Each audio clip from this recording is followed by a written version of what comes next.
No communication, just wrap the person, plant them on the ground. Reasonable beliefs. To room 2. Any kind of force where somebody cannot expect to die or receive serious bodily injury, something where it's a de-escalation as opposed to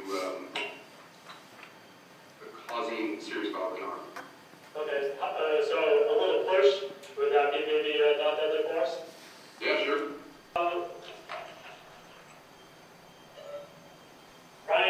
Ryan here. Why don't you read paragraph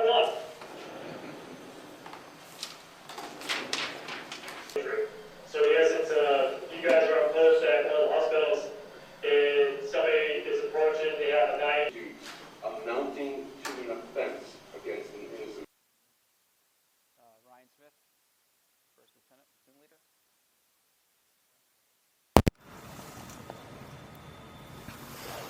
Okay, mic's not working, so we're just going to bail on it. Okay. You speak a full level louder for me, Lieutenant. I'd really appreciate it. Sure. Okay. So what are you doing here today? So the 237th Military Police Company, we're here conducting training. We arrived on Monday. We're training through Sunday. We're working with the New Hampshire Police Training Standards.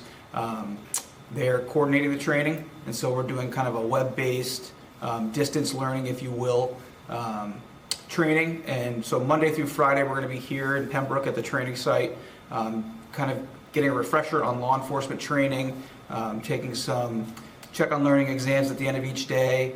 Over the weekend, we're going to go to Center Stratford to the training site there. We're going to do our 9mm pistol qual. So the intent is by the end of the 7 days that we are all spun up, ready to go, to be prepared to respond to any kind of law enforcement mission if we get called to do so. Outstanding. So what? How different is it you doing these classes online versus in person? Is there a learning curve to getting acclimated to that type of environment? Sure, it is a little different. Obviously, the best case scenario would be to be there in person in the classroom with the instructor. But when we started Monday, it took about 15-20 minutes to kind of get the audio set up, the computers spun up. No real hiccups, which was good. We went right into training, right on time as planned, which was good.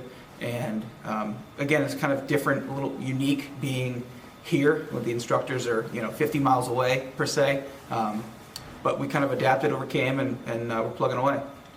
So this is to augment local and state police if their ranks were depleted by the coronavirus? Correct. So that would be one instance we could help augment. I know there's been, I believe, 15 to 18 or so of these surge sites that were created throughout the state. And so if and when they start to use those, if they need a law enforcement presence, we could respond to kind of help and augment that, whatever the case may be. Moving forward, do you still foresee some viability in this type of learning in the future? You still prefer the classroom stuff in person? What do you think? I would say personally, I think being in the classroom would be a little bit more beneficial, would be better. But as far as the information being provided, we've got all the PowerPoints printed out. We're retaining all the information. We're doing our own check on learning. We're split into 5 different teams here, so we've got about 10 soldiers per room to kind of give us that 6 feet of distance, and so we're spread out. And I know in my group, again, at the end of each kind of training block, we go over, review. If there's any questions, we have different subject matter experts that are here. We have active police officers in our ranks here in the 237, so we utilize them as well. So it's worked out well. Outstanding. Thank you. Yep.